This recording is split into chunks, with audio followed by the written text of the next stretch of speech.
Daniel Monteiro, que é professor e é advogado também. Estamos falando sobre alterações no Código Eleitoral aqui aliás, no país, viu, minha gente? Código Eleitoral brasileiro.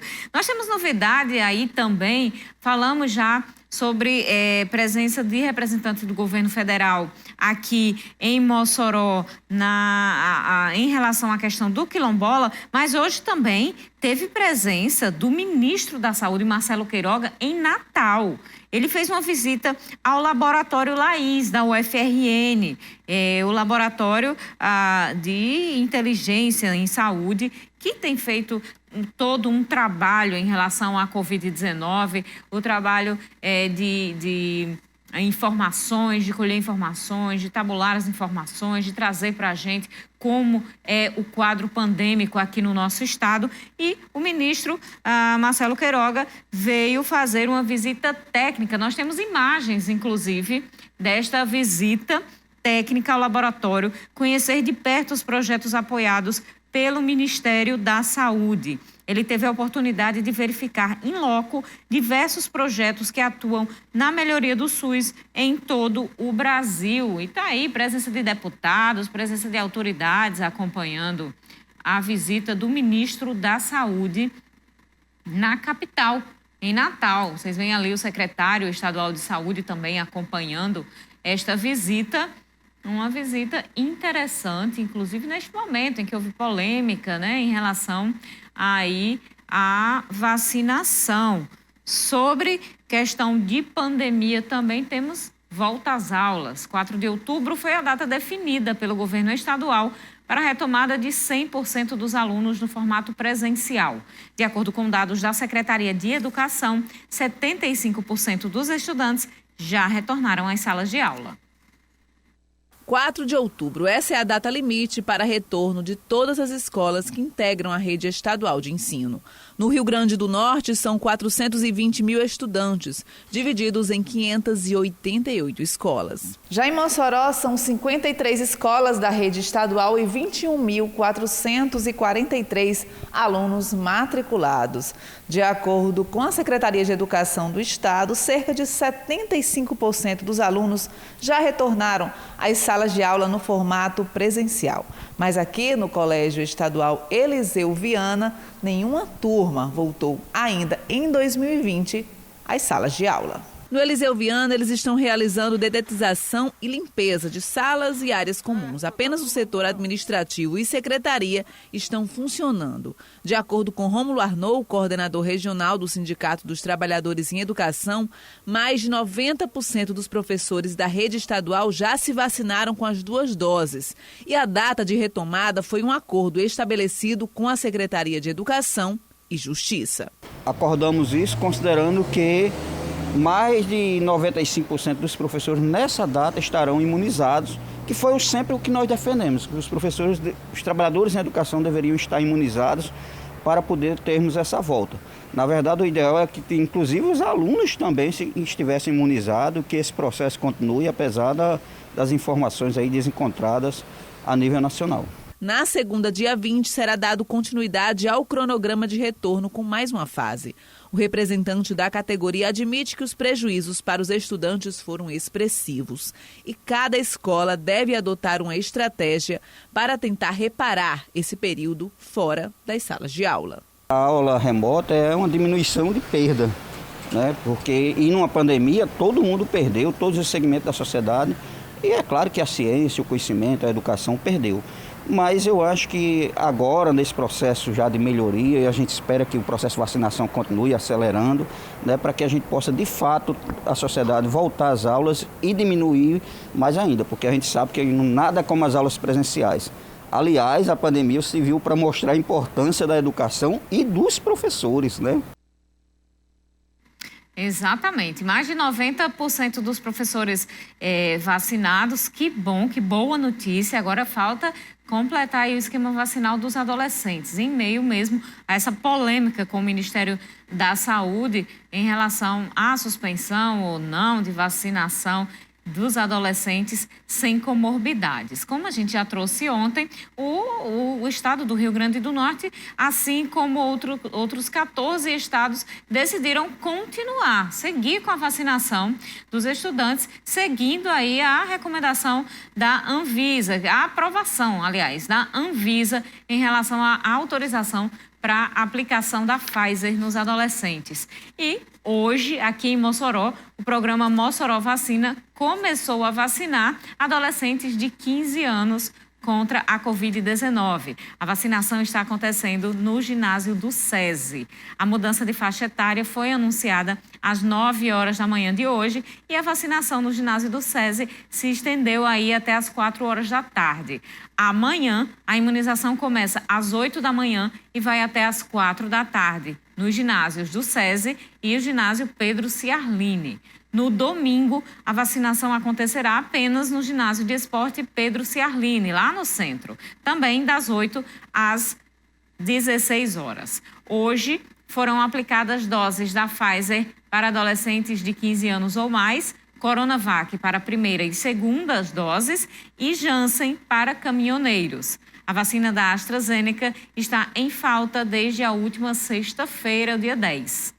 Dados divulgados pelo setor de monitoramento do Rio Grande do Norte Mais Vacina, o RN Mais Vacina, apontam que Mossoró alcançou a marca de 50% da população totalmente vacinada, com as 2 doses contra a Covid-19.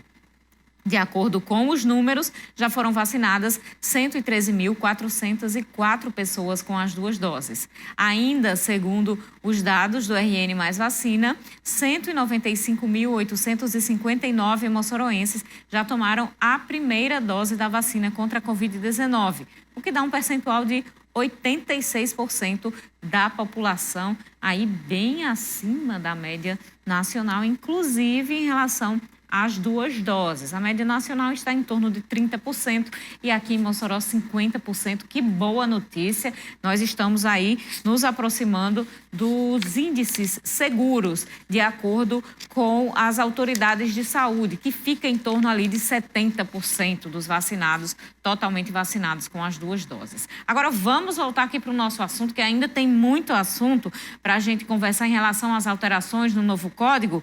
Alteração também em relação à competência do TSE, né, professor Daniel? Em relação ao TSE, os regulamentos para cumprir o Código Eleitoral, mas a alteração no texto abre espaço para que o Congresso suspenda a eficácia dos normativos do TSE. Como é que deve funcionar? Essa é uma outra norma muito polêmica, né, que tem sido debatida aí no Código e antes de falar dela eu preciso lembrar que há um histórico embate, vamos dizer assim, entre posições que são colocadas, inclusive em algumas situações de maneira inovadora pela Justiça Eleitoral e há esse caráter reativo do Congresso Nacional. Então, por vezes, a Justiça Eleitoral interpreta algumas leis existentes, inclusive em alguns casos do passado, indo um pouco a mais do que naturalmente a lei lhe atribuía, como, por exemplo, foi o caso da própria fidelidade partidária, não havia uma lei, e aí houve uma interpretação e se criou toda uma sistemática a partir da atuação do Judiciário. E o Congresso Nacional ele vem, historicamente, reagindo a essas decisões, essas precedentes paradigmas que a Justiça Eleitoral tem se firmado. O que nós podemos observar é que nesse projeto é mais um capítulo, vamos dizer, dessa novela entre os 2 poderes, né? Onde, a partir de decisões da Justiça Eleitoral, do TSE em especial, o Congresso Nacional passa a adotar reformas legislativas, incluindo decisões e nesse caso em específico, uma resposta mais contundente, né? Tentando limitar essa atuação do Poder Judiciário, inclusive impedindo que avance em, vamos dizer, áreas que não são regulamentadas por lei, ou seja, criando direitos na visão do Congresso Nacional. Então, o Congresso Nacional tenta dar um enquadramento, vamos usar assim, essa posição, em relação à atuação do judiciário eleitoral, que, por vezes, tem tomado decisões muito acertadas, muito propositivas e muito importantes para a melhoria da democracia. Mas, sim, também, por outro lado, em algumas situações há um extrapolamento dessa sua prerrogativa, e é em razão disso que o Congresso Nacional atualmente aprovou essa reforma, né, ou pelo menos a partir da Câmara, né, não o Congresso como um todo, mas pelo menos a sua Câmara aprovou e encaminhou ao Senado. Então, vamos aguardar. Penso eu que esse é o tipo de mudança que também não vai avançar em 2 semanas no Senado Federal. E, como eu disse, é um código, é todo um regramento que se busca mudar, são vários temas em diversas áreas, então há uma complexidade também técnica para ser apurada. Penso eu, portanto, que o Senado tende, de novo, sem assim, tentar adivinhar, mas fazendo um juízo de perspectivas, né, até pela complexidade da matéria, o Senado tende a deixar para analisar essas questões com mais calma e, portanto, essas mudanças virem a serem aplicadas não na eleição de 2022, mas sim a partir de 2026. O texto trata de alguma forma de censura em redes sociais e fake news? Sim, existe uma regra específica, né, que trata de crimes. Ele traz um novo crime, o crime de violência contra as mulheres, e traz ali uma punição maior em relação a isso e também uma punição maior em relação às fake news. Hoje nós já temos um crime chamado de crime de denunciação caluniosa com fins eleitorais, traduzindo uma coisa simples, que é quando alguém simplesmente denuncia os órgãos da justiça, os órgãos de fiscalização, sem ter provas, apenas para criar um factoide e prejudicar alguma candidatura. Então, esse já é um crime existente, mas sabemos nós, inclusive a pandemia deixou isso muito claro, que há uma pandemia de fake news, né? Ou seja, da desinformação, que é o termo técnico mais utilizado. Então, o Código também tenta trazer algumas respostas e coibir com mais rigor essas proliferações de fake news, né? Ou da chamada desinformação. E, se você me permite, Carol, também registrar aqui mais 2 alterações que, do meu ponto de vista, são interessantes, são relevantes, né? Que é em relação às sobras de campanha. Não sei se isso era uma das coisas que você iria me perguntar, mas nós temos 2 sistemas, o majoritário e o proporcional. O majoritário é eleito quem tem mais votos e o proporcional é eleito quem tem mais votos proporcionalmente. Então, o partido que tem mais votos acaba elegendo mais candidatos. E a alteração que se propõe nesse caso. É utilizado 2 quocientes, quociente eleitoral e partidário, enfim, para fazer essa proporção, mas por trás disso havia aquele tema chamado os puxadores de votos, né? Então, candidatos que eram eleitos com uma votação muito grande, né? A gente lembra o Enéas Carneiro, a nível federal, o próprio Tiririca, né? Nós tivemos o fenômeno Amanda Gugel aqui também em Natal e outros tantos. E a quantidade de voto que ela recebia, o partido recebia e fazia eleger, ou seja, puxar outros eleitos. A partir daí, dessa distorção, pessoas que tinham pouca votação individualmente eram eleitos e outros que tinham grande votação e não eram eleitos, que se começaram a trazer diversas mudanças legislativas, tentando colocar um ponto de corte, ou seja, um desempenho mínimo de cada candidato. E, para ficar claro, o que trouxe o Código aí como aprovação até o presente momento é essa quantidade mínima de votos, ou seja, cada vereador, cada deputado terá que ter 20% de votos em relação para poderem concorrer às chamadas sobras eleitorais, né? Então, são feitos cálculos e ainda sobram algumas cadeiras e nessa contagem das sobras se tem exigido que só vão participar quem conseguiu atingir esses 20% de votos do quociente eleitoral e também os partidos que obtiveram 80% desse quociente eleitoral. Na prática, traduzindo, Carol, uma forma mais difícil, né, de acontecer o fenômeno de puxador de voto, ou seja, realmente serão eleitos aqueles que tenham pelo menos uma votação razoável, seja individualmente ou seja dentro do partido. É uma questão que foi muito debatida e ainda da ideia do distritão, né? Esses cálculos não são bem vistos por alguns políticos.